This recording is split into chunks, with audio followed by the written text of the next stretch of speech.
เลย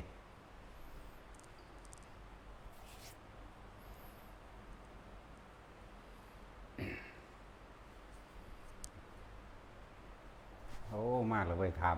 ดาอยู่เมื่อคืนพักหาแฟบมายังไปซักหัวออกนะ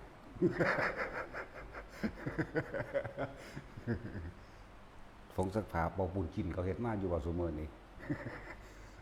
เพราะว่าสั่นกะยังมากันน้ำแทงมันนะทุบซักออกพวกสกปรกศิลปะเป็นว่าเลี้ยงเหา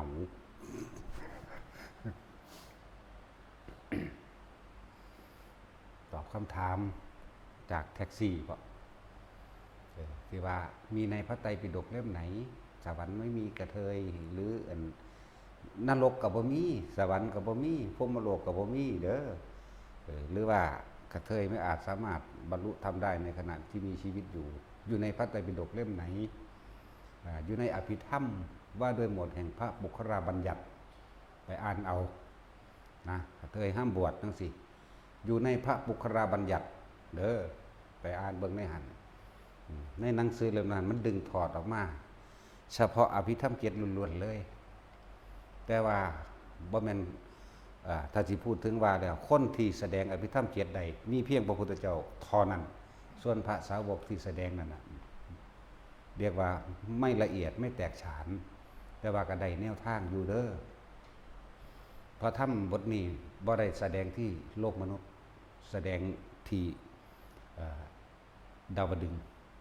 ที่แสดงอยู่แท่นพันธุคพจน์ศิลาอาจใต้ต้นปาริชัดที่แสดงที่พระพุทธเจ้าแสดงธรรมบทนี้หมายถึงทั้ง7บทนั่นแหละจึงเรียกว่าอภิธรรม7ให้ไปเบิ่งในให้ไปมันเป็นเล่มของมันอยู่แล้วดอกอภิธรรม7หนังสือเก่าตั้งแต่พิมพ์พศ2475นั่นแหละเพิ่นแสดงไว้ถือว่าถ้าเฮาหาศึกษามานี่โดยภาคปริยัตินี่มีหนังสืออันนี้แหละละเอียดก็หมู่แล้วอันอื่นๆก็มาลงตรงเตงบ่เข้าค่ายความจริงปานใดแต่ว่าก็บ่ได้ประมาทถือว่าเพิ่นนำร่องให้แต่ว่าถ้าอยากรู้จริงนั่นปฏิบัติเองถึงเองเห็นเองรู้เอาเองตรงนี้หายสงสัยเลยนั่นแหละเฮาจึงบ่แสวงหาครูบาอาจารย์ทั้งใดอีกเพราะว่าครูบาอาจารย์ใหญ่นี่คือหยังกายของเฮาเองกายนี่เป็นของหยาบแต่ว่าซ่อนความละเอียดอยู่ในหันกายนี่จิตเข้ามาครองยึดเป็นตัวกูของกูคนส่วนมากแสวงหาธรรมะนอกกายไปหาครูบาอาจารย์นั่นนี่ไปยึดเอาความรู้จากครูบาอาจารย์ไปยึดเอาความรู้จากตำรับตำราหรือครูบาอาจารย์เพิ่นก็เป็นแต่สิ่งที่ชี้ทางแนวทางหรือเรียกว่าให้นัยยะนะ บ่แม่นว่าไปหาความรู้และสรุปเอาตามจินตนาการของตนเองมาเป็นเครื่องยืนยันตัดสินเด้เฮาบอกเขาเลยว่าเห็นจริงๆตาจริงๆนี่ตาเนื้อนี่เฮาก็ยังบ่ได้ยืนยันตัดสินว่าจริงขนาดนั้นแหละว่าบุคคลผู้นั้นเมื่อเข้าไปรู้เองเห็นเองแล้วจะเชื่อหรือไม่เชื่อก็ช่างขึ้นอยู่กับคนผู้นั้นบ่ได้ขึ้นอยู่กับผู้ใดสิมารับรองให้เฮาพร้อมเฮาบ่ต้องการผู้ใดมารับรองให้เฮาว่าเฮาเป็นหยังพร้อมเห็นจริงหรือรู้จริงบ่ต้องมารับรองแม้ตัวเฮาเองก็ยังบ่รับรองจริงหรือบ่จริงก็ช่างมันก็แค่นั้นแหละนี่แหมนั่นแหละ แล้วก็ในพระไตรปิฎกทุกเล่มเลยบ่ได้มีว่ากระเทยสวรรค์ชั้นนั้นชั้นนี้บ่มีมันบ่มีในพระไตรปิฎกก็ดีหรือตกนรกว่าเป็นกระเทยหรือท่อมมันก็บ่มีอีกก็อ่านศึกษาให้มันเบิดทุกหน้าเรียบร้อยแล้วมันบ่มีจักข้องจักวรรคเลยที่ว่ามีกระเทยหรือว่าที่ว่ามีท่อมหรือสวรรค์ชั้นนั้นหรือตกนรกหลุมนั้นหลุมนี้ขั้นนั้นขั้นนี้บ่มีหญิงเต็มหญิงชายเต็มชายโดยสมมติมันก็ดีสิไปกล่าวถึงพรหมโลกหังบ่มีฮอดเพศคุณพรหมโลก เพราะว่ามันทรงฌานมันเจริญฌานเพ่งอยู่ในอารมณ์อันเป็นหนึ่งยังเป็นอุเบกขาอยู่สั้นนั่นแหละจังว่าถ้าสิศึกษาก็ให้ศึกษาให้มันท่องแท้ตำรับตำราก็เป็นแนวเป็นทางเหมือนกันกับพระพุทธเจ้าที่บอกว่าแม้เราตถาคตก็เป็นแต่เพียงผู้บอกทางเท่านั้นเฮาสิเอาแตะคำของตถาคตมายืนยันโดยที่ตะของบ่รู้จริงบ่ได้เด้หรือได้ก็แล้วแต่ผู้นั้นเด้เพิ่นก็เป็นผู้บอกเฮาซื่อๆแม่แล้วเฮาจึงบ่ไปแสวงหาธรรมะจากไผอีกแล้วก็บ่ไปแสวงหาจากครูบาอาจารย์ได้อีกเฮาจึงอยู่กับที่ทุกๆคนที่ผ่านเข้ามาแล้วก็จากไปเท่านั้นแต่ว่าเฮาอยู่ตรงนี้อยู่ตรงกลางบางคนเข้ามาก็ให้ค่าเข้าหลวงปู่ซ่าบางคนเข้ามาก็ด้อยค่าตำหนิแล้วก็ไปแต่เรายังอยู่ตรงนี้รู้จักบ่เข้าใจว่าอยู่ตรงนี้นั่นแหละ ว่าบ่มีทุกเล่มทุกหน้าในพระไตรปิฎกทั้งเบิดก็บ่ได้ยืนยันก็บ่มีจักวรรคจักข้อจักแถวจักหน้าดอกหรือว่ามีกระเทยหรือว่ามีในสวรรค์มีท่อมในสวรรค์บ่มีแม้แต่ในสวรรค์เขียนว่ามีช้างมีสัตว์เดรัจฉานมันก็ยังเขียนผิดบ่มีแต่ว่าเพิ่นเปรียบเทียบโดยรูปเปรียบโดยนิมิตซื่อๆเด้ออย่างเช่นว่าพระอินทร์ทรงช้างเอราวัณจังซี่เพิ่นเปรียบเทียบซื่อๆบ่มีสร้าง บ่มีสร้างบ่มีม้าบ่มีอันแม่งอันกำโบกกำเบี้ยผีเสื้อนั่นล่ะบ่มีนี่เขาเจ้าเขียนประกอบซื่อๆบ่มีสัตว์เดรัจฉานเลยจะไปหาไปเกิดในสวรรค์ใดเดรัจฉานก็อยู่มนุษย์อยู่ตัวอยู่ในโลกมนุษย์พี่จังซั่นแหละว่าบ่มีแต่ว่าบัดนี้เฮาเอาตามประสบการณ์เฮาว่าพวกกระเทยนั่นน่ะสามารถปฏิบัติธรรมได้บ่ได้แต่ว่าให้ไปเบิ่งในพระปุกราบัญญัติว่าเพิ่นบ่ให้บวชพวกมันเดาะเข้าใจบ่ล่ะเพิ่นบ่ให้บวชมันบวชเข้าไปแล้วก็ส่วนมากก็ไปทั้งเสื่อมทั้งเสียก็เสียในตนเองนั่นแหละเพราะว่าหยังถ้าเพศตัวเองก็ยังบ่มั่นใจอยู่ไม่มั่นใจในเพศตัวเองพร้อมนี่แหละวิภวตัณหาใจเขาเป็นผู้หญิงแต่ว่าเขาได้ร่างกายมาเป็นผู้ชายเขาบ่พอใจบ่อยากได้แบบนี้เป็นแบบนี้มันเลยเป็นแบบนั้นแต่ว่ากับปฏิบัติได้เหมือนกันแต่สิให้ตั้งมั่นโดยคงที่บ่ตั้งเด้พวกนี้แต่ว่าทรงจำความรู้ได้ดีอยู่ทรงจำได้ทรงจำหรืออ่านหนังสือท่องจำนั่นนี่ได้ดีพิจารณาได้ระหว่างหนึ่งแล้วก็เกิดอาการงุดหงิดขึ้นมาทันทีสิมีแนวแทรกแซงโดยอกุศลกรรมที่ตัวเองเคยเฮ็ดไว้แทรกแซงทำให้จิตไม่ตั้งมั่นไม่มั่นคงได้ชั่วขณะอยู่เรียกว่าคณิกะสมาธิก็ว่าได้ชั่วขณะเหมือนกันทรงฌานได้เหมือนกันแต่ถ้าจะให้พิจารณาโดยสุดสายเดียวสายยาวสุดบ่ได้สิถูกล่มระหว่างทำกลางและจึงค่อยๆทำไปเป็นคณะเอาบานี้ที่ว่ามันบ่มีในหนังสือเล่มใดแต่เฮาสิเอาสิ่งที่เฮาฮู้เฮาเห็นมาเว้าซื่อๆอันนี้บ่ได้เว้าให้ผู้ใดเชื่อเด้อบ่ได้เว้าให้ไผเชื่อเว้าให้ฟังแม้กระทั่งของจริงที่เฮาไปเห็นมาจริงๆเฮาก็ยังบ่เชื่อแม้ว่ามันจริงแม้หรือผู้อื่นสิจริงก็แล้วแต่นั่นแหละตามที่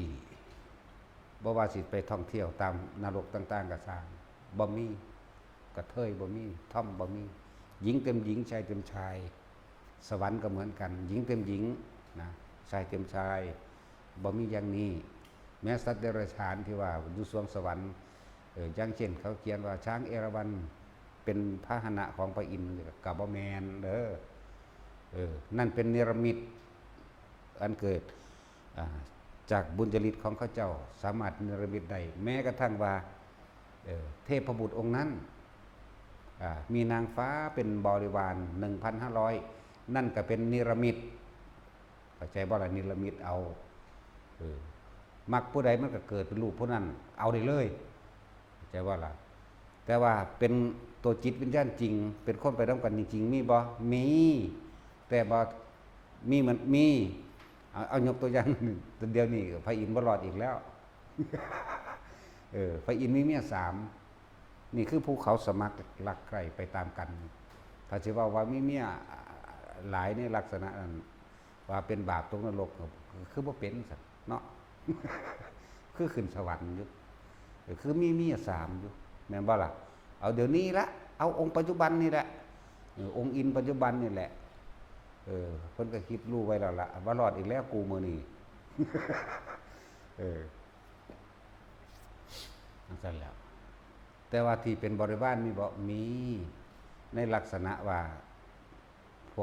วกเต็มใจไปก็มีอยู่เหมือนกันที่นี่เนรมิตเอาได้บ่ก็ได้ก็เลยเอิ้นว่าหลายสามารถเนรมิตโดยกำหนด 1,500 มั่งสามารถมีเนรมิตโดยกำหนดตามบุญผกรรมของใครของมัน700มั่ง 1,500 มั่งแสนมั่งล้านมั่งหรือ18โกฏมั่ง18ล้านโกฏมั่งได้ทั้งนั้นแต่ว่าตัวจริงที่ไปตามนั้นไปได้บ่ปานนั้นย่อมเกิดตามที่ต่างๆแต่ว่ามีจิตปฏิภาณผูกพันกันไว้แล้วมีจิตปฏิภาณผูกพันอย่างเช่นว่าเคยเป็นผัวเป็นเมียกันมาอย่างของพระพุทธเจ้าโคดมเฮา74,000 คนเกิดเรี่ยราดไปตามที่ต่างๆที่ว่าในสมัยนั้นที่ว่าไปเกิดเป็นเมียพระอินทร์พระพุทธเจ้าเขาเคยเป็นพระอินทร์มาจังซี่นะก็มี4 คนนั่งเอาไว้ที่นั่งวิสาขานั่งสุชาดามื้อนี้ไล่ไปที่ล่ะลืมชื่อแล้วล่ะตอนนั้นของเพิ่นนั่นแล้วบริวารอื่นอีกมีเป็นแบบจิตวิญญาณไปบ่มีแต่บ่ถึงขั้นนั้นมีอยู่นอกนั้นก็ไปเกิดตามที่ต่างๆบางคนก็ไปเกิดเป็นเดรัจฉานบางคนก็ตกนรกอยู่ก็มีบางคนก็เป็นคนอยู่ก็มีผัวมีอยู่จังอื่นก็มีบ่แม่นว่าไปได้ทั้งเบิดแต่ว่าเคยเป็นไปทั้งหมดจักว่าล่ะนิรมิตเอาผู้นั้นนิรมิตเอาผู้นั้นได้อันนี้ว่าพระสิกล้าเว้าปานนี้วะเนาะสิไปหาไสอีกเว้าแกล้งปานนี่แหล้วแหมบ่มีผู้ใดเทศได้แบบนี้แม่นว่าซั่นก็บ่มีผู้ใดค้านเฮาอีกนอกจากพวกอยู่น้ำเฮือนน้ำซ่านพวกมีผัวมีเมียมาค้านเฮานั่นเนาะพวกพันนึงจักหยังหรือว่ามันฮู้จักก็บ่ฮู้ล่ะ แต่ว่าแต่ละองค์เถระมื้อนั้นบ่ได้เห็นว่าองค์ใดสิมาค้านเฮาได้ล่ะแต่เฮาก็บ่ได้สนใจดอกว่าบ่จำเป็นต้องมารับรองบ่ต้องเป็นมายืนยันบ่จำเป็นต้องมาหยังรู้ไผรู้เล่าเลยนั่นจังซั่นตัว ก็เว้าสิ่งที่เห็นเว้าสิ่งที่เป็นพร้อมบ่ว่าแต่เห็นเด้แต่ว่าบ่ได้เว้าให้เชื่อบ่ได้เว้าให้ผู้ใดทำตามพวกเจ้าสิทำตามหรือบ่ทำตามก็สร้าง แม่นบ่ล่ะซั่นตัวผู้ใดสิไปบังคับใจไผได้เนาะก็ยังว่าจิตนี่เป็นอิสระที่สุดร่างกายนี่บ่ได้เป็นอิสระซ้ำจิตเด้ผูกไว้มันก็ยังอยู่ในพันธนาการอันนี้แต่ว่าทั้งจิตทั้งใจนี่ไปล่ะจิตนี่แม่นบ่ขังคุกไว้ได้ผูกไว้ได้แต่ว่าขังใจบ่ได้เด้แม่นบ่ซั่นตัวมีแต่ตัวเองขังตัวเองเด้บ่มีผู้ใดขังเด้ตัวเองได้ขังตัวเองแล้วจิตนี่เป็นอิสระที่สุดแล้วคิดถึงดวงอาทิตย์เดี๋ยวนี้อยู่ใจกลางดวงอาทิตย์ก็ได้อยู่จุดต้อมกลางๆดำๆนั่นก็ได้แล้วอยู่จุดดับของดวงอาทิตย์ก็ได้เว้าเดี๋ยวนี้ได้เดี๋ยวนี้แยกทั้งดวงจันทร์ดวงอาทิตย์แล้วประกอบทั้งดวงดาวเว้าเดี๋ยวนี้ได้เดี๋ยวนี้แน่มันแตกออกไปพร้อมกันโลดแล้วก็เลยบอกว่าจิตนี่เป็นอิสระเต็มที่จิตมันมีหน้าที่คิดจะว่าล่ะคิดนึกปรุงแต่งจินตนาการก็เป็นไปตามนั้นสำเร็จด้วยความคิดก็ได้เรียกว่ามโนมยิทธิจากว่าสำเร็จตามคิดแต่ว่าแม่นสำเร็จแบบนั้นแบบไปนิพพานเด้คนละเรื่องกันให้พูดถึงว่าให้อีกนัยยะหนึ่งคือเด้มโนมยิทธิแปลว่าสำเร็จโดยใจก็คิดเอามันก็สำเร็จอยู่ตัวคือเฮาคิดจากเผาบ้านเดี๋ยวเผาบ้านเบิดบ้านใส่ความคิดเผาได้วะได้แต่ความจริงเลยมันเผาบ่ล่ะถ้าเอาร่างกายไปเผากับเผาทีละหลัง จูดไปเนาะแต่ถ้าเอาใจเผาบรึบเดียวนี่เผาได้เลยเผาทั้งโลกก็ได้หรือดับดวงอาทิตย์กรรมดวงอาทิตย์มันดับเลยในมือเดียวนี้ก็ได้นั่นแหละมโนมยิทธิกันเลยอย่างสั้นสำเร็จโดยการคิดอย่างสั้นแหละ บอกให้ฟังเด้อที่นี่สำหรับผู้คนมีใจศรัทธามาทางการฝึกหัดปฏิบัติตนเอง ยังมีโอกาสได้เหมือนเดิม แต่ว่าบ่แม่นได้ศาสตร์นี้หมายถึงว่าบ่เป็นทิฏฐธรรมหมายถึงปัจจุบันชาติบ่อาจสามารถบรรลุได้ในขณะที่มีชีวิตอยู่แต่สามารถบรรลุในขณะที่สิ้นใจได้ฟังดีๆเด้อบัดนี้จะน้อยใจเด้ต้องยอมรับชะตากรรมตัวเองเพราะว่าชะตาหมายถึงตัวเองเฮ็ดไว้มารับวิบากกรรมที่ตัวเองเฮ็ดเอาเด้ชะตากับชาตินี่แหละชาตะ จากว่าล่ะแปลว่าเกิดชาตินั่นแหละต้องยอมรับศาสตร์การเกิดวิบากกรรมที่ตัวเองเฮ็ดไว้แม่นบ่ยอมรับก็สร้างมันก็ต้องรับเหมือนความเชื่อกับความจริงแหละคือเฮารับบ่ได้เวลาคนรักตายจากไปแม่นบ่ได้หรือบ่ได้ก็มันตายแม่เนาะจังซี่ก็ต้องทำใจตัวบัดนี้แต่บ่ต้องน้อยใจดอก สมควรที่สุว่าบางคนเมื่อขณะจิตสุดท้ายใจสิขาดปุ๊บมันขาดออกจากร่างกายปึ๊ดได้โซดาก็มีสกิทาคาก็มีเด้อบ่แม่นว่าบ่ได้พวกเจ้าอย่าน้อยใจได้เหมือนเดิมสั่งสมไว้เถอะสั่งสมไว้สั่งสมบุญนี่แหละสั่งสมทานมั่งสั่งสมการช่วยเหลือคนมั่งเรื่องศีลมันก็ได้มั่งบ่ได้มั่งมันก็ได้ในอานาปานสติเนี่ยถ้าผู้ใดอยากคือว่าบารมีมันร่วมเบิดบารมี10ร่วมอยู่ในลมหายใจเข้าออกศีลสมาธิปัญญาร่วมอยู่ในลมหายใจเข้าออกนั้นมันสิได้ชั่วขณะมันก็ค่อยๆสังสมไปเองเด้อบ่ต้องน้อยใจที่แสดงออกมาให้รู้อันตรายเพื่อให้สลดสังเวชในกรรมคือการกระทำของตัวเองได้ที่แสดงออกมาเพื่อให้พวกเฮาประมวลรวบรวมสิ่งที่ตัวเองกระทำมาในชาติปัจจุบันนี่แหละมันระลึกบ่ได้หรอกอันนั้นก็เลยเว้าให้ฟังให้ทุกคนมาเกิดความสำนึกสำเนียบแล้วก็ประมวลในตนเองนะเอามามีศีลได้ฮอดอัดที่ไปได้โซดาได้สกิทาคาแล้วก็ไปตกข้างแล้วก็สามารถบรรลุข้างบนได้นั่นแหละจึงบอกว่าสั่งสมไปถึงที่เอิ้นว่าการได้ยินได้ฟังมีผลดีมีผลมากในการข้างหน้าอันนี้เว้าเฉพาะพวกกระเทยก็ได้เฮาท่องบนสวดมนต์สาธยายธรรมเฮาก็ท่องได้เฮ็ดได้จื้อจำได้ดีพวกนี้จื้อดีอยู่ดอกพวกนี้ความจำดีเด้คือจังเขาล่ำจังซี่เนาะล่ำก่อนบักยาวๆเด้เห็นบ่เขาจำได้ดีเด้พวกนี้แสดงท่าทางเลียนแบบลักษณะจังซี่เขาเฮ็ดได้ดีนั่นแหละก็ท่องจำไปได้ทำสมาธิแม้นบ่ตั้งมั่นในความสงบอันยาวนานมันก็เป็นชั่วขณะอยู่เพราะว่ากรรมอกุศลกรรมเวลามันให้ผลงุดงิดอึดอัดเฮ็ดบ่ได้นานแต่ว่าก็ได้ขณะ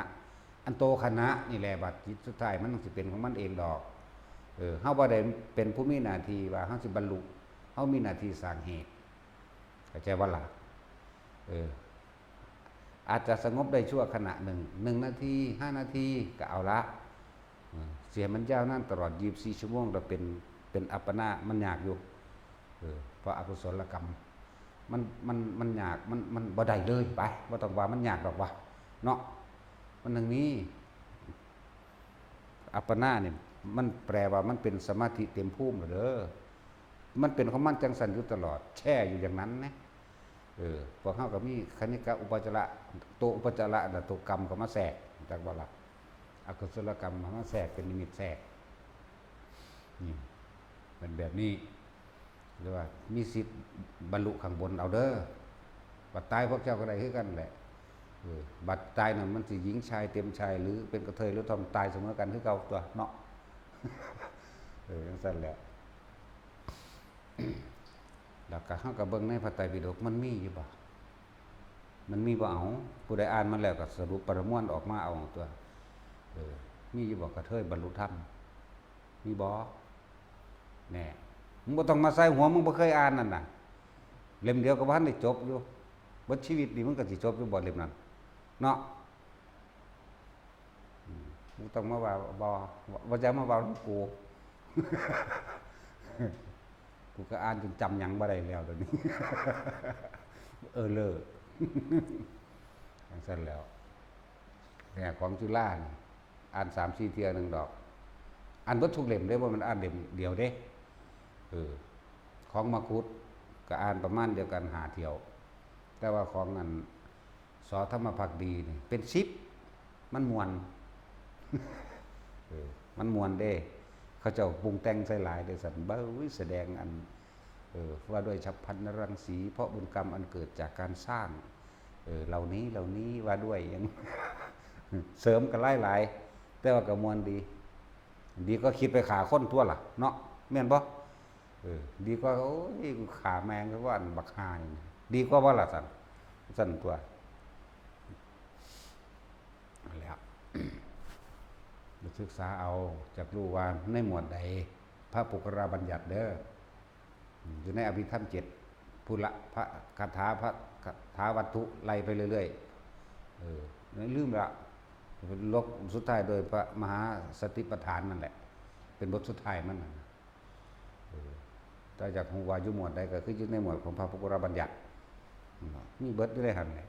เบิ่งเอาบัดมีหรือบ่มีแนวใดก็ได้ให้ไปศึกษาเอาเองเฮาบ่ได้เชื่อไผง่ายๆเด้เฮาขนาดพระพุทธเจ้าเฮาก็บ่เชื่อเด้จักแต่ว่าบ่เถียงจักว่าต้องพิสูจน์เอาเองเด้นี่ล่ะเฮาพิสูจน์เอาเองแล้วถ้าบ่ลงใจบ่มั่นใจบ่ข้ามอีกเด้ซ่าเฮานี่ซ่ามากๆถ้าบ่แจบใจจนว่าหาหม่องฟิวบ่ได้นี่ก็ยังบ่ยอมเด้ขนาดนั้นแหละเฮาบ่ได้ไปเชื่อผู้ใดง่ายๆเด้ถ้าอยากรู้ว่าเขามาสู่หมวดแห่งกายเจ้าของเด้อกายเฮาเข้าใจว่ามันเป็นของหยาบที่จริงแล้วมันก็ซ่อนความละเอียดอยู่ในนี้ทุกคนแสวงหาธรรมนอกกายแสวงหาเพียงใดก็บ่อาจสามารถสู่ในกายบ่ได้แสวงหาเพียงใดได้รับความรู้จากครูบาอาจารย์มากเพียงใดจดจำคัมภีร์ได้เพียงใดก็ช่างแต่ว่านั่นยังบ่เป็นธรรมของตน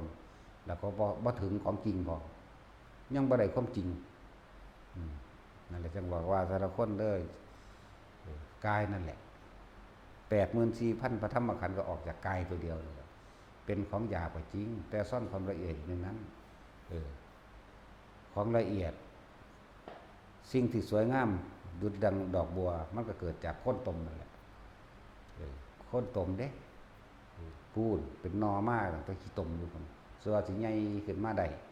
จังมารับแสงแดดกายก็เหมือนกันสามารถผลิตความสวยงามตลอดถึงความบริสุทธิ์ได้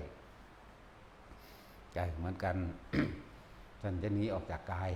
เพราะท่านเพิ่นสิตั้งมหาสติปัฏฐาน4ไว้ก่อนมหาสำเด้ยิ่งใหญ่ที่สุดเอิ้นมหาสตินึกถึงยังลงในฐานที่ตั้งแห่งจิตทั้ง4กายเวทนาจิตธรรมเวทนาจิตกายร่วมแล้วเป็นหนึ่งแต่ผู้ใดเข้าถึงคำว่าจิตหนึ่งได้ท่านจะรู้ซึ้งถึงธรรมทั้งปวงเองดอกจิตหนึ่งนี่แหละตัวสำคัญนักนั่นการสร้างฐานที่ตั้งแห่งจิตเป็นเรื่องสำคัญเด้อฐานที่ตั้งแห่งจิตเพราะว่าทุกคนที่มันเป็นอย่างคือฟุ้งซ่านซ้อทรายเพราะว่ามันบ่มีฐานเฮาต้องสร้างฐานขึ้นมาอันนึงคือการทรงชั้นเจริญชั้นโดยการใช้ความรู้สึกเกิดความรู้สึกอยู่ระหว่างท่ามกลางหน้าผากเฮาเองนี่แหละหน้าผากหรือคิ้วเป็นจุดเริ่มต้นของมันกลางคิ้วหรือกลางหน้าผากนั่นแหละเป็นจุดเริ่มต้นแล้วก็จะนี้ออกจากฐานสำคัญมากจิตหนึ่งนี่สำคัญนั่นแหละจังว่าให้แต่ละคนฝึกให้จนชินอยู่ในหันเถอะคนที่มีอุปนิสัยรู้มันนั่งรู้หรอกนั่นแหละจังว่าบ่ตเป็นหยังเฮาคือบ่แล่นหาครูบาอาจารย์บ่ไปอาจารย์ใหญ่ก็คือร่างกายเน่าๆนี่แหละจักบ่ล่ะแม่นบ่ซั่นนั่นแหละหมื่นรู้มิอาจสู้หนึ่งอาจารย์ลืมกายอย่าลืมบัดนี้อาจารย์ใหญ่เฮาก็คือกายเฮาเองจักบ่ล่ะมันแสดงอนิจจังทุกขังอนัตตา มันแสดงความร้อนความหิวความหนาวมันแสดงความเจ็บปวดป่วยอยู่แต่ว่าเฮากลับแล่นไปหาหมอทั้งนอกแม่นบ่แล่นไปหาหมอทั้งนอกพุ่นปวดหัวเขาก็เฮ็ดให้พ่อได้ทุเลาลงมาซื่อๆเด้กินยาภายนอกพุ่นก็สิเว้าอีกอย่างหนึ่งว่าระหว่างไฟไหม้หัวกับการรู้อริยสัจสี่เฮาสิดับอันใดก่อนเนาะเฮาสิรู้อันใดก่อนคือพระพุทธเจ้าเพิ่นเว้าไว้ครับหลายคนก็ว่าดับไฟแล้วก่อนเนาะเจ้าก็สิได้เที่ยวเกิดเที่ยวดับอยู่หั่นแหล้วเนาะรู้อริยสัจสี่เด้สิบ่ได้มาดับอีกจักบ่ล่ะเข้าใจบ่นี่นั่นแหละรู้อริยสัจสี่ไปเด้สิบ่ได้กลับมาดับไฟใหม่เพราะมันดับทีเดียวแล้วอยากว่าล่ะสั่นแหละก็รู้อริยสัจสี่นั่นแหละเหมือนกันกับเฮา เฮาบ่จักว่าของดีก็มีในกายของร้ายก็มีในกายเหมือนกันจังซั่นทั้งดีและร้ายทั้งบุญและบาปแต่มีอยู่ในกายแต่ว่าที่จริงแล้วสิ่งที่ควบคุมกายอยู่ก็คือใจแม่นบ่กายนี่บ่ได้รู้เรื่องในบุญในบาปแต่ว่าก็มีในกายเพราะว่ามันต้องอาศัยกายเนาะไปทำบุญก็อาศัยกายไปไปทำบาปก็อาศัยกายไปเด้แต่ว่าไผล่ะเป็นผู้สั่งใจเฮาเด้นั่นแหละใจเฮาสั่งเวลาเฮาเจ็บปวดเฮาป่วยเฮาร้อนเฮาหนาวแล่นไประงับดับทั้งนอกตราบใดที่เฮายังบ่สิ้นตัณหาอุปาทานเฮาก็สิได้แล่นไปหาแต่หมอนอกนั่นแหละ จักหมอนอกว่าเด้อนี่ตราบใดที่เรายังไปพึ่งพาอาศัยบุคคลผู้อื่นอยู่อย่าคิดว่าตัวเองจะพ้นจากทุกข์ทั้งปวงบ่มีทางยังไปหาให้ผู้อื่นซอยให้เฮาไหมแต่ว่าไปโดยทั้งธรรมให้ผู้อื่นมาบอกเจ้าบรรลุโสดาเด้อสกิทาคาเด้อนาคาอรหันต์เด้อบ่มีทางแล้วตัวเองยังบ่ว่างอย่างจังอย่างแน่ผู้ใดสิไปรับรองสิ่งเหล่านี้ได้ตัวเองก็ต้องรู้ในตัวเองรับรองตนเองตัวนั่นแหละ ถ้าเฮาพิจารณาในกายเนี่ยบ่บางคนก็ใส่เครื่องอยู่ของกายโดยธรรมเป็นวิหารธรรมนี่บางคนเพิ่นก็อยู่กับการพิจารณาร่างกายเกษาผมโลมาขนหน้าขาเล็บขนตาฟันตะโจหนังมังสังเนื้ออาหารรูเอ็นอาทิกระดูกอาทิมันจังยื่นในกระดูกวังกังมามันยังมันจะยักนังตะกิโลมะกังบงดูดมีตังไตปัปปะสังปอดอันตังไสยอันตังคุณอังไสน้อยที่เว้ามานี่มีภาพพร้อมเด้ปุ๊บขึ้นเลยเด้อยู่ในเจ้าของนี่เด้บ่เพิ่นบางสิเอาผู้อื่นก็ได้ถ้ากำหนดว่าสิพิจารณากายผู้นี้เปรียบด้วยนางกายตนก็ได้นี่แล้วเป็นเครื่องอยู่คือบ่ให้ความคิดนี่มันออกไปหาทำลายไผไปหักไปโลภไปเกลียดไผก็เลยอยู่ตัวนี้วิตกโดยหยังวิตกโดยการคิดถึงเกษาผมโลมาขนหน้าขาเล็บวิจารณ์ทำให้เกิดความต่อเนื่องเมื่อมันเบิดคิดของมันปีติสุขเอกคตามันก็เกิดขึ้นเองอันแบบนี้ก็แม่นเด้อบ่ผิดเรียกว่าวิปัสสนาจักว่านี่ก็ว่านั่นแหละจึงเรียกว่าหาเครื่องอยู่ในหมวดแห่งอสุภกรรมฐานก็ว่าก็อยู่ในหมวดแห่งความตายคือเก่านั่นล่ะมื้อนี้ก็เลยในหมวดแห่งการแยกธาตุเนี่ยถ้าเว้าไปจังซี่นั่นมันจะเป็นตำรับตำราถ้าผู้ใดอยากรู้ว่าอันในไปอ่านเอาโลดในตำราเนาะเฮาเอาตามที่มันเป็นโลดมันเมื่อยแล้วกับตำรามันชื่อบ่ได้นั่นแหละบางคนเพิ่นก็อยู่ในหมวดของกายเจสาผมโลมาคนยังว่านี่ไล่ไปปิดตั้งนั้นดีเส้นทั้งเสลียดปุโพน้ำเรืองโลตั้งโลเสตัวน้ำเงินมีตัวน้ำมันก้นตาวสาน้ำมันเหลวไขโลน้ำลายสังกติกาน้ำมูกรัศกาน้ำมันค่อยข้อมุตังน้ำมูดเนี่ยไล่ไปกลับไปกลับมากลับไปย้อนหน้าย้อนหลังย้อนหลังย้อนหน้าแยกออกไปมันก็แยกว่าด้วยธาตุดินมีเท่าไหร่ก็แยกไปว่าด้วยธาตุน้ำมีเท่าไหร่ธาตุดินนั่นมี20ธาตุน้ำมี12รวมแล้วเรียกว่าเป็นอาการ32แต่ในขณะที่มีชีวิตอยู่นะลมพัดจากข้างบนสู่เบื้องล่างนี่เป็น1พัดจากเบื้องล่างขึ้นสู่ข้างบนอยู่ในระหว่างท่ามกลางหรือลมอยู่ในช่องว่างระหว่างกายก็เป็นธาตุลม6 ธาตุไฟสี่รวมแล้วเป็นอาการ42ก็ว่าไปนี่เป็นเครื่องอยู่ที่เขาเจ้าอยู่กับจังสีจนเท่าตายนะแล้วตายแล้วเขาเจ้าบรรลุไปแล้วนะกระดูกเพิ่นเป็นพระธาตุสีสวยงามพ่อแม่ครูอาจารย์อีพ่อใหญ่บัวเราฟอกธาตุฟอกขันธ์ก็ว่าไปบ่ได้ใส่ผงซักผ้าหรอกใส่จิตคิดไหลอยู่ในกายเจ้าของเองมันลืมความโลภเข้าใจป่ะมันลืมความโลภมันก็ถ้าบ่มีความโลภแล้วความโกรธก็เกิดบ่ได้ความหลงก็บ่มีดอกนี่เป็นเครื่องอยู่เมื่อมันสุดคิดในเรื่องของร่างกายดับปุ๊บก็เข้าฌาน4มั่งเห็นบ่ล่ะหรือบ่ผู้บ่เข้าก็สร้างแล้วแต่เห็นเฮ็ดเขาเจ้าเฮ็ดกรรมฐานเดียวนี่กรรมฐานเดียวเอาแต่จังสี่เวลาเข้าสู่ความสงบปุ๊บไปเฮือนกันนั่นแหละนี่คือเพิ่นเอาแบบนั้นเป็นวิหารธรรมเป็นเครื่องอยู่ของเพิ่นเองว่าการปฏิบัติมีตั้งเยอะตั้งแยะเนาะแม้กระทั่งว่าผู้เพ่งเขาสู้กสิณอันใดอันหนึ่งจังสิเขาเจ้าก็เอาอันเดียวจนแตกฉานจนสามารถแสดงฤทธิ์แดงเดชเบิดแนวแสดงโอ้ยก็ยังถูกคือเก่าของเด้มันเป็นแค่เครื่องข่มจิตซื่อๆได้บาดนี้นั่นแล้วก็ใส่ประโยชน์มันไปทั้งเห็นตามความจริงใส่ประโยชน์ไปทั้งเห็นอนิจจังทุกขังอนัตตาหมดเด้บ่แม่นใส่ประโยชน์ถ้าสิไปแสดงนั่นนี่เด้และ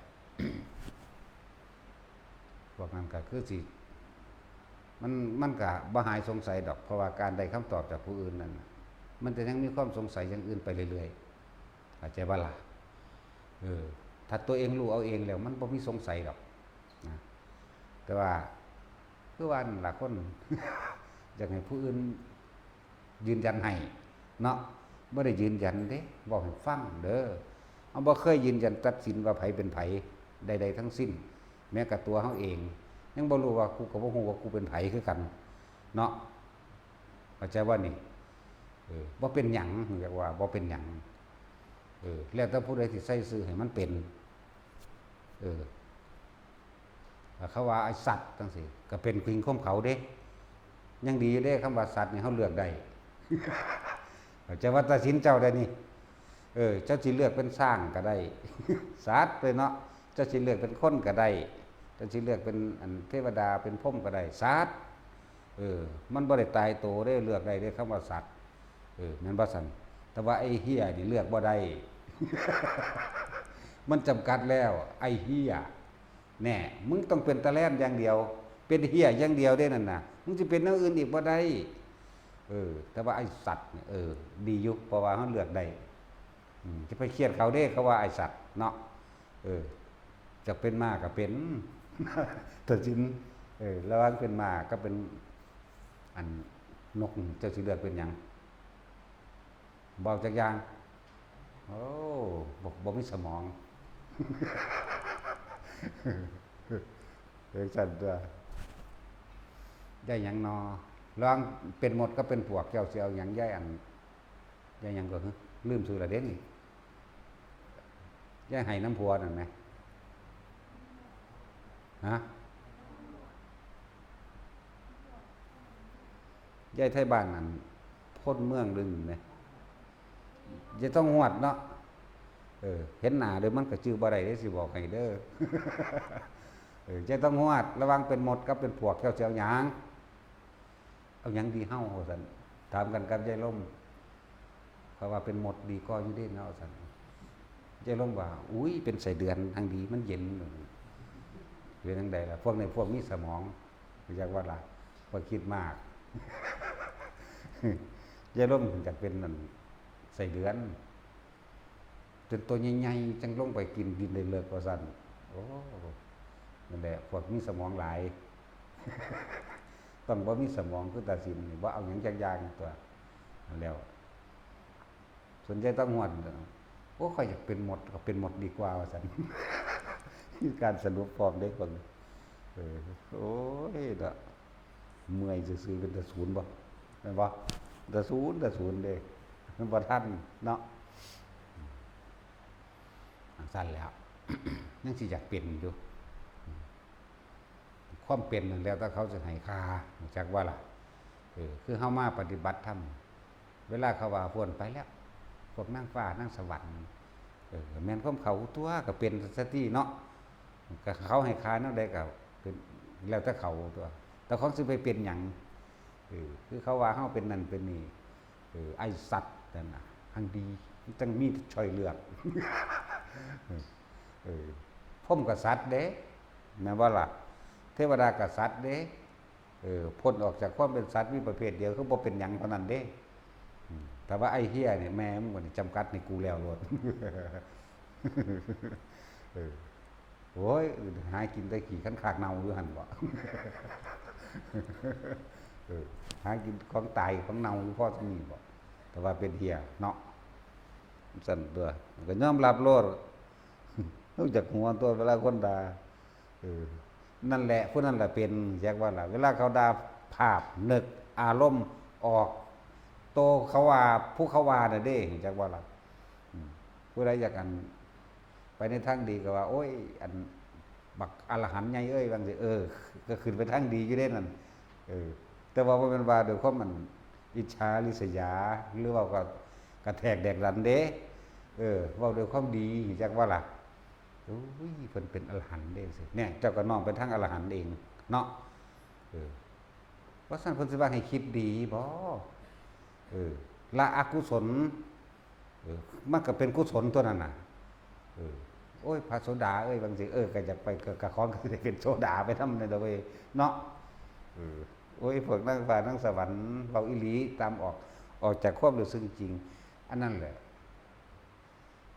เรียกว่าสัพพะปะปัสสะอะกัลนังกุตระสุปสัมปทานทำจิตให้เขารอบแล้วสร้างกุศลให้มันเกิดในใจเจ้าของเอง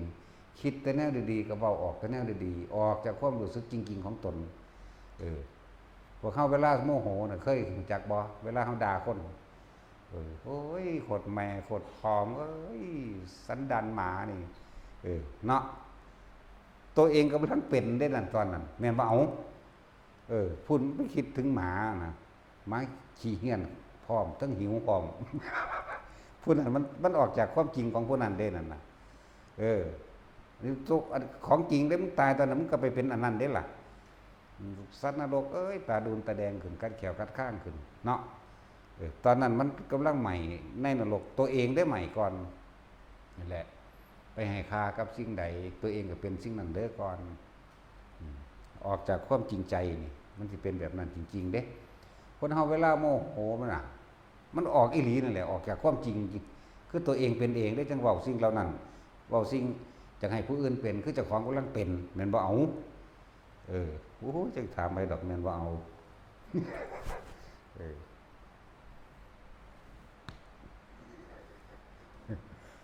มึงแลนเล่นแฮนย่ำบอกให้ไปนอนนะเนาะ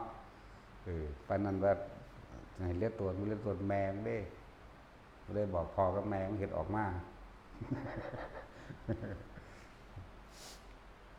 ทนเด้อ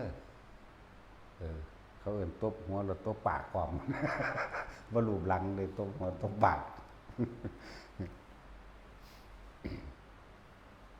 คิดเอาแต่สิ่งที่มันดีๆเว้าออกมาจากใจแต่สิ่งดีๆมันก็คอยสังสม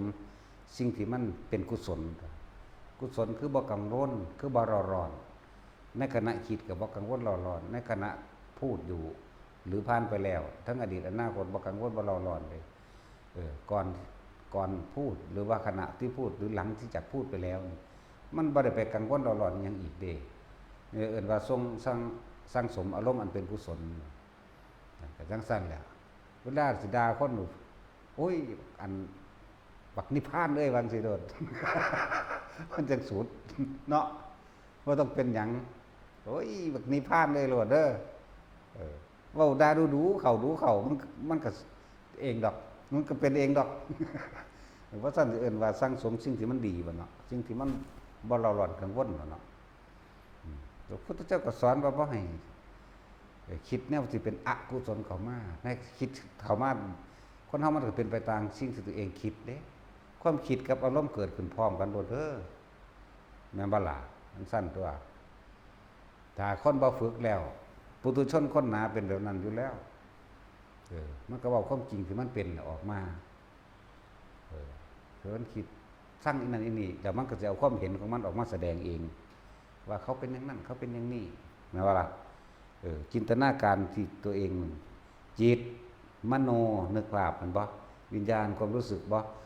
ทายทอดออกจากตัวจริงของตัวของออกเล่นในขณะที่ศูนย์ในคนบือไปแล้วเอาของยาอันแทกหัวลมนอกฟาดพื้นตายไปเลยเด้นั่นไปแบบนั้นเลยเด้เดี๋ยวสั้นแล้วก็พยายามบอกตัวนี้มันดีๆเอาด้วยเนาะเอ้ยบักนิพพานเอ้ยบางสิโลดเวลาศูนย์ก็เลยเว้ารู้เข้ารู้เขามันก็เศร้าเองดอกมันบ่ฮู้ว่ามันเป็นรูปร่างหน้าตาจังไดบ่ได้คือโอ้ยสันดานหมาเอ้ยมันยังไปคิดภาพหมาออกเด้เนาะแม่นว่าเอาเวลาอันด่าอันคนแม่โอ้ยสาดหมาเอ้ยมันมีรูปหมาขึ้นมาในมโนภาพเฮาเลยเด้แม่นบ่ซั่นมันว่าตัดสินอีดีนั่นแล้วเวลาเราด่าไอ้ควายสิมันต้องเอาควายมาเทียบมันเป็นรูปควายในจินตนาการมโนนึกของเองเด้เป็นจริงๆได้ล่ะไอ้ขี้อยากจังสิเนาะมันก็เป็นตัวนั่นแล้วหากินขี้ข้างๆเนากินเบิดเห็นว่าแดกทุกอย่างเข้าไปเฮียนี่เนาะแดกทุกอย่างอีหลีได้ล่ะงูมันก็กัดกินสิตุบตับมันก็กินโดดอึ้งมันก็กินขี้ข้างๆมันก็กินยังกระซังมันกลืนลงไปเบิดเด้เนาะสังเกตว่าบูแล้วสัตว์พวกนี้ก็เลย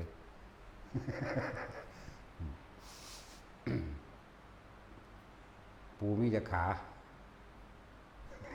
แต่จินปูมีจะขา8บ่ขี้เชฟเด้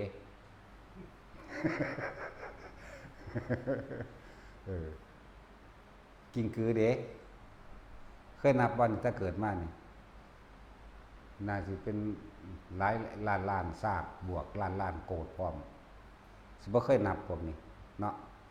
นับยากอยู่เด้บ่ธรรมดาเด้เฮาเด้เอาแนวน้อยมันนับเบิ่งเด้นับพอดีก็ตาลายพอตาเขียนขีดไว้นับเป็น10เทื่อได้สิว่าสิผ่านตัวหนึ่งได้แต่ว่าบ่บอกมันสิเอาไปเถียงกันเนาะเป็นนับเอาเองตัวจากหัวมันจะขากันเลยกี่เข็บมีจะขาพอนับได้ง่ายอยู่เนาะมันข้างละ12นั่นเด้ตัดสินมันจะขาละบาดนี่ก็14ตัวเนาะเอาไปเถียงกันบัดนี้บ่ว่าตัวใหญ่ตัวน้อยอยู่หั่นล่ะแต่ว่ากิ้งกือนี่บ่ทอกันเด้บ่ได้เป็นตายโตเด้อตัวน้อยก็มีอย่างนึงตัวใหญ่ก็มีอย่างนึงคือกันเด้กิ้งกืออยู่น้ำเฮานี่ใหญ่เด้เนาะถ้าได้หลายๆนะลวกนะแกะอันมันออกก็คือกุ้งนี่เด้แล้วเฮาก้อยกินหน้าลวกอ่อนยังแข็งๆเปลือกมันออกนะบ้าย่ำกินคือแซ่บอ่ะแต่ว่ามื้อนี้กินออมเน้นก่อนเฮามันมาให้ออมแล้วเก็บผักใส่มาเด้อออมแมงกินโลดมันเป็นตะกิน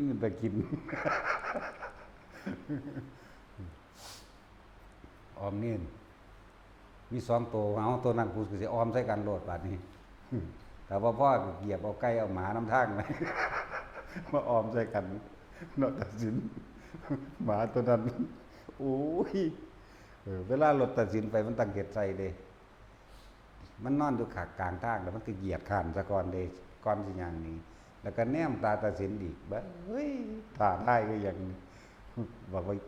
เหยียบเล็บมันนี่นะวะ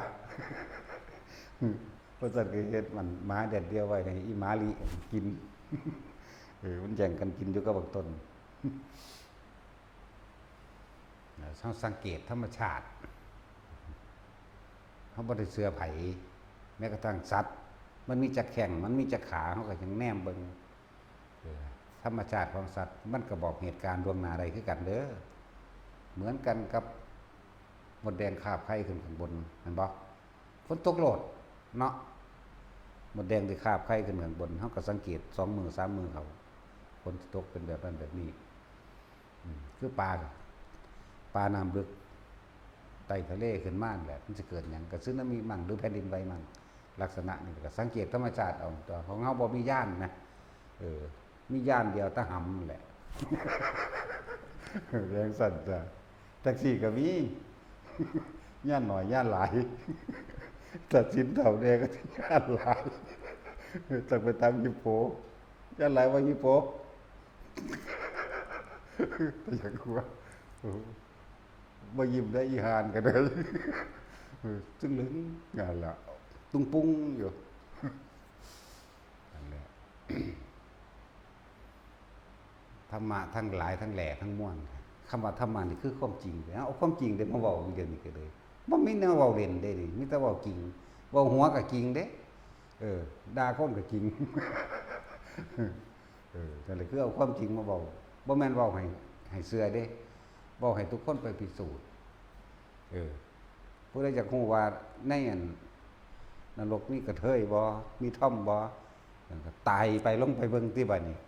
แม่นบ่ซั่นมันสิมีหรือบ่มีเนาะที่จริงบ่ตายก็ได้ถ้าพวกเจ้าฝึกได้แล้วมันสามารถเป็นได้เด้อนี่แหละ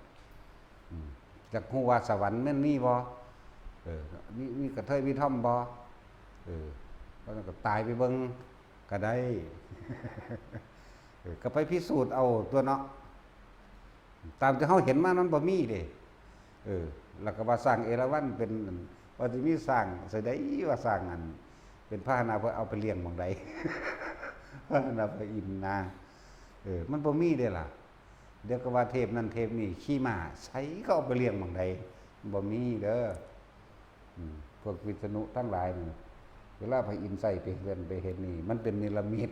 มันบ่แม่นม้าอีหลีมันบ่แม่นจิตวิญญาณของม้าจักก็ล่ะมันเป็นนิรมิตให้ไปโดยพาหนะนั้นซื่อมันเป็นบุญญาฤทธิ์ก็ว่านั่นแหละเวลาคนทำบุญจึงบอกว่าแต่ละคนพวกเจ้าอย่ามากำหนดให้เขาใส่แหมซอยค่าน้ำค่าไฟอาจารย์ก่อนบ่ต้องซอยดอก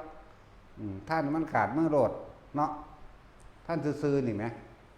บ่ต้องไปหวังหยังบ่ต้องซอยเพิ่นเขาถามว่าอาจารย์อยากได้หยังบ่บอกไปได้หยังจักอย่างเขาเลยบ่จักน่าจะเอาให้แต่ยายจ้อยก็โอ้ยน่าสิว่าเอาอันนั้นแน่โลดเด้เนาะนั่นแหละผู้นั้นแหละอยากได้เอาเขาถามอีหลีได้ล่ะว่า2 มื้อก็เลยจังเขี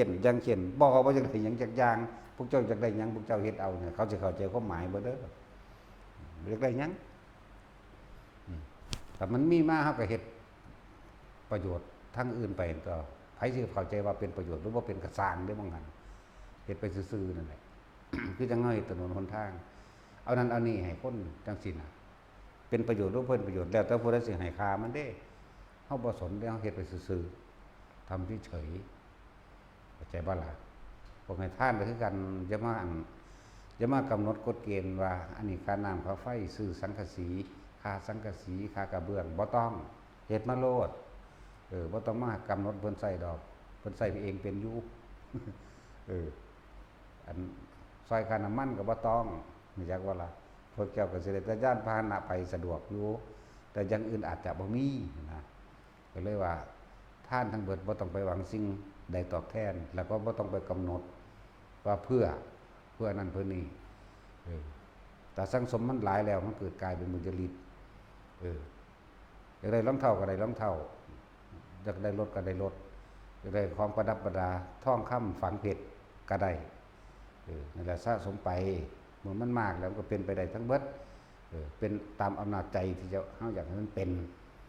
หรือราชรถต่างๆสิย่านพาหนะต่างๆคือเขาคิดให้มันเป็นมาก็เป็นที่จริงมันบ่มีมาอีหลีอันรถต่างๆตามสวรรค์มันก็บ่แม่นรถอีหลีจักว่ามันเป็นเนรมิตสำเร็จฤทธิ์ทั้งใจพวกนี้ฟึบก็ไปรถไปตามพาหนะนั้นโลกมันนิยมชมชอบว่าแบบนี้ก็ไปตามโลกมันอาจจะบ่ล่ะเป็นจังซี่เด้คือหมู่อัน พวกยังละพวกวิษณุกรมลืมธนูลืมจักรลืมดาบเขาก็บ่ได้ไปฟันไผดอกแต่เขาถือมันเป็นนั่นซื่อๆลักษณะนั่นแหละลืมดาบตอนนั้นเด้สักลืมพระขันเขาบ่เว้ามันเป็นตะนั้นนี่ซื่อๆดอกว่าดาบตีมีดตีผ้า ลืมมีดลืมผ้าลืมธนูจังซี่แหม จะไปยิ่งไผขนาดพระพุทธเจ้าถือหมู่ม่านมาหุ่มล้อมเราก็ยังพากันลืมนี่เบิดหลายเนาะจังซั่นแล้วก็จะว่าเท่าขี้ไร่เนี่ยก็สิถือไปหยังแต่บ่สู้ให้เพิ่นแหมเนาะจังซั่นนั่นแล้วเว้าเรื่องนี้มาสูงขึ้นอีกโลด ศูนย์อีหลีได้ถ้าเว้านั่นทำการอารักขาอันพระศาสดาผู้เป็นมหาบุรุษว่าซ่านแห่แหนกันไปเพื่อไม่ให้มีศัตรูหรือว่าสัตว์ทั้งหลายไม่ได้คล้องแวะไม่ได้มีการทำเสียงอึกทึกกระโกมเพื่อให้เกิดอันตรายแด่พระองค์ว่าซั่นบาดม่านกับหมู่เสนาม่านหูหลูไปลืมดาบลืมธนูลืมหมักจกลืมขาดลืมเสียมลืมเกี่ยวโอ้ยว่ากูศูนย์จังใดศูนย์เท่าเดิมนี่แหละ ก็เลยว่าบ่จำเป็นต้องอาศัยไผดอกเด้อเฮาพระพุทธเจ้าบ่เคยขอร้องอ้อนวอนให้ผู้ใดซอยเด้อคือจังเพิ่นเว้าอายันตุพนโตอิทธานะนี่ศีระเนกขมะปัญญาวิริยะคติสัจจะอธิฐานเมตตาอุเบกขาอายุทายะโวคณหะอาวุธานีตุเนี่ยเมื่อพระสดาถึงเวลาการขับขันที่จะไปเรียกร้องให้บุคคลผู้ใดผู้หนึ่งเข้ามาช่วยเหลือตนเองไม่มีย่อมนึกถึงบารมีที่ตัวเองสั่งสมมาเป็นอาวุธเข้าใจว่าล่ะอาวุธของพระพุทธเจ้าที่เพิ่นใส่ซุมือเมตตากรุณามุทิตาอุเบกขาต่างหากนี่ต่างหากนะเพิ่นนึกถึงสิ่งที่เพิ่นกระทำมาโดยสัจจะเลื่อนว่าสัจจญาธิฐานกว่า สัจจะบารมีกว่า คือนกคุมแหละไฟไหม้ป่ามาปีกทั้งสองของข้าพเจ้าก็มีอยู่นี่ไหมมารดาและบิดาก็มีอยู่นี่ไหมแต่บินหนีไปแล้วปีกทั้งสองเขามีอยู่ขาก็มีอยู่แต่ว่ายังเดินไม่ได้ไฟเจ้าคำว่าความตายข้าพเจ้าก็กลัวอยู่แม่นบ่ล่ะขอท่านจงดับลงด้วยเถิดนี่แม้มันว่ามันคาถาอีกอย่างเด้บอกความจริงเด้บางชาติเกิดเป็นปลาช่อนปลาคออธิษฐานให้ฝนตกแม่นบ่ล่ะออกจากเบ้ามาพวกนกกระรุ่มต่างๆหรือแห่งกาต่างๆจิกกินหมูบริวารอันเป็นป่าตัวเองต้องไปจำศีลจะว่านี่เขาเบ้าปลาคอเขาเบ้าพุทธออกมาแล้วเห็นหมูพวกบริวารถือนกกระรุ่มนกแกกเต่านกอย่างต่างๆแต่ละทั้งอินทรีย์เจ๊กกินตัวเองพวกปูพวกกุ้งพวกหอยถือกินเลยตั้งสัจจะเห็นบ่นี่คุณเชื่อว่าความอดอยากแห่งแรงกับบ่มีใครต้องการคุณเชื่อว่าความตายสัตว์ทั้งหลายจะมีความหวาดกลัวเป็นธรรมดาด้วยสัจจะบารมีที่ข้าพเจ้าได้ทำการรักษาศีลนี้ขอผลจนตกลงมาด้วยเถิดนี่แหมซ้ำนี่หนึ่งเด้ที่ว่าคาถาประคอประเคยอย่างนั้นน่ะบ่แม่นเอาเน่าแม่เอาไป เอานั่งแม่เอาไปแห่เด้สาดน้ำอยู่ใส่ว่าสั่นจนว่ามันตาย แล้วก็ต้องคาถาอันประคอคาถาขอฝนเพิ่นบ่ได้ขออย่างนี้มันใส่สัจจะเด่นเพิ่นลงไปบำเพ็ญด้วยการรักษาศีลคือภาษาว่ากบจำศีลมั่งมันเข้าเบาเนาะปลาจำศีลมั่งจังซี่แหละแบบนั้นแหละถือศีลมาแล้วเพิ่นเลยใส่สัจจะนี่โดยอำนาจศีลของเพิ่นเองและศาสตร์นี้เพิ่นก็ได้ใส่อยู่เด้เมืองเวสสาลีมันเกิดความแห่งแดงมังหันแล้วมันเพิ่งเคยเกิดเป็นประคอแห้งแล้งอดอยากถึงขั้นว่าได้กินต้มข้าวอันเป็นอาหารมาจากว่าล่ะพระอานนท์เป็นผู้ต้มให้บ่ได้มีมาดอกตอนนั้นแต่ว่ามันเป็นข้าวสำหรับต้มให้มาเดี๋ยวมันสิว่าเล่มไหนอีก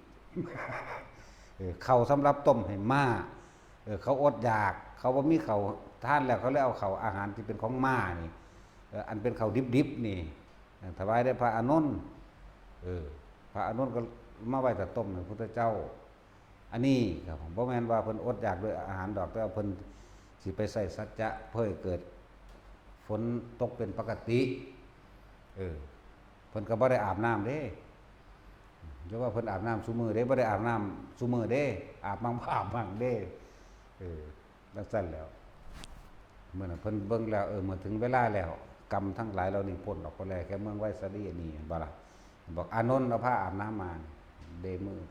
พระอานนท์ว่าสิไปอาบน้ำหม่องใดเพิ่นยืนอยู่ในซ่านน้ำในบึงแห่งนั้นแต่ว่าแห้งโคโลเรียกว่าอะไรเข้าใจคำว่าแห้งโคโลบ่แห้งคักแกนขอรออานนท์เราพาอาบน้ำมาเราตถาคตจะอาบน้ำเห็นบ่นี่อานนท์เราพาว่าต้อง3เทื่อพุ่นก็จำใจได้มาให้ตัวก็ยืนอยู่บังหันมันบ่มีน้ำเว้ยท่านพอแต่ละผ้าเปลี่ยนผ้าอาบน้ำฝนเท่านั้นฝนเทลงมาเลยเห็นบ่ล่ะน้ำขึ้นเต็มน่องขึ้นบางทีพระองค์ลงไปนั่นใสติ้งลิงขึ้นมาเลยมันก็จะอาบน้ำหลังจากนั้นมาก็บ่แห้งแล้งแน่เพิ่นถ้ามันเกิดความอุดมสมบูรณ์เพิ่นก็ย้ายหนีไปหม้องใหม่เด้ล่ะและที่จริงน่ะเพิ่นใส่สัจจกิริยาอาศัยอดีตชาตินั้นที่เคยเกิดเป็นป่าจากบ่ล่ะป่าช่อนนั่นนะเพิ่นก็อาศัยนึกของเก่าเพิ่นเองแหละเราเคยช่วยเหลือสรรพสัตว์ทั้งหลายที่อาศัยอยู่ในบึงแห่งนี้แม้การครั้งหนึ่งแม้เนิ่นนานการมาแล้วนับอสงไขยเราตถาคตก็ได้เคยทำให้ที่นี่เกิดความอุดมสมบูรณ์ขึ้นมาแล้วด้วยสัจจะวาจานี้แม้ครั้งนี้ก็จงเป็นเช่นนั้นเนี่ยเป็นทั้งสั้นเลยฝนตกเทลงมาว่าสั่นก็ทั้งสั้นบ่ได้มีคาถาแบบเสกเอาได้บ่แม่นแบบศักดิ์สิทธิ์แบบนั้นเด้นั่นแหละเราให้ฟังหลายๆเรื่องมื้อนี้เราแนวแปลกๆเรื่องสั้นแล้วก็แปลกตัวผู้บ่จักหยังไหมเนาะเฮานึกว่าแม่นมีหยังแปลกบ่มีแนวแปลกบ่มีแนวพิสดารบ่มีหยังซื่อๆอยู่มีหยังเลิศประเสริฐหยังจักอย่างดอกบ่มีหยังสิที่เฮาเข้าไปถือเอาได้ดอกนะส่วนคนฟังก็ฟังไปสนุกสนานไปนั่นแหละเนาะมาสั่นแล้วไปหาศึกษาเอาเด้อบัดนี้ผู้ว่าอยู่ในเล่มใดอยู่ในอภิธรรม7หนังสือเล่มน้อยๆดอกปกสีน้ำเงินนั่นแหละเดี๋ยวเขาเซาเฮ็ดมาขายละมั้งหรือมีอยู่ก็บ่รู้ซุมื้อนี้จักเขาสิเฮ็ดแบบใดแล้วเนาะอาจสิมีอยู่แต่ของเฮามันถือของเก่ามาเวลาลืมก็เอามาเปิดอ่านอยู่สื่ออยู่ข้างหน้าถ้ำพุ่นแต่สมัยพศ2528ยังอยู่เท่าเดิมนี่เด้ใบแห้งก็บ่ได้เดี๋ยวมันขาดมันเปื่อยพิมพ์พศ2400จะอะไร70แต่ได้ละลืมแล้วนั่นแล้วลงพิมพ์ยังละหัวเส้งหิงยังละนั่นแหละแต่จะเข้าใจอีกอย่างหนึ่งแนะนำหนังสือคือมงคล38แต่ฉบับพระวัดเกตุมวดีนั่นน่ะเขาเจ้าบ่พิมพ์แหละซุมื้อนี่แปลไปทั่วทิพย์ทั่วแดนเอาความเห็นตัวของแทรกใส่หลายโพดกันมงคล38บ่ว่าสิเล่มเขียวบ่ว่าสิเล่มแดงที่เขาแปลมาสำนวนโวหารก็เป็นของผู้นั้นบ่ได้เป็นตามต้นฉบับของพระมงคลพุ่นมันจังถูกต้องมันจังได้ยินได้ฟังมาจากพระโอษฐ์โลดหรือว่าตามความเป็นจริงอย่างหนึ่งที่แทรกซ้อนกับเอาความจริงแทรกนั่นแหละของพระมงคลที่เป็นนี่เลยว่ามงคลที่เป็นนี่นั่นแหละฉบับนั้นถ้าเฮาศึกษารอบได้บางหันได้ฮอดนิพพานพุ่นมันบ่ล่ะโอ้ยแม่นบ่ล่ะกับไผบ่ฮู้จักบ่มงคลที่เป็นนี่จักสิมึงฮู้จักบ่แม่งบาดกว่ามีความรู้กว่าหมู่ตั้งแต่ปึกก็หมู่อีกสุตสินก็บ่ได้บ่รู้จักจังสุตสินก็บ่ได้แต่ถ้าเว้าเรื่องศึกษาอ่านทุกฉบับโลดถึงมันสิเขียนซ้ำๆกันก็ซ่านมันจะมีแตกแหวกแนวออกไปอยู่และที่มานอกพระไตรปิฎกก็มีอีกอยู่เด้อหนังสือบางอย่างมีนอกไตรปิฎกก็มีเหมือนกับว่าการบันทึกเหตุการณ์ในเมืองนั้นๆในชนบทนั้นๆหรือท้องถิ่นนั้นๆศึกษาให้มันเบิดโลดยังก็ดีศึกษาไปจังซั่นแหละเพราะมันเป็นเครื่องอยู่ดีก็คิดไปฆ่าคนตัวเนาะแม่นบ่ซั่นดีก็สร้างคนนั้นสร้างคนนี้เดี๋ยวก็ห่วงนั่นเรื่องนี้อีกแน่ถ้าศึกษาโดยธรรมะน่ะเอาใจมันมีเครื่องอยู่แล้วแล้วคนที่ศึกษาธรรมะได้เปรียบเด้ เวลาสิตายมันมีที่พึ่งได้แล้วก็เอาสิ่งที่ตัวเองจดจำขึ้นมาพิจารณาแล้วดีบ่ดีได้อรหันต์จักบ่ล่ะคนฟังธรรมก่อนตาย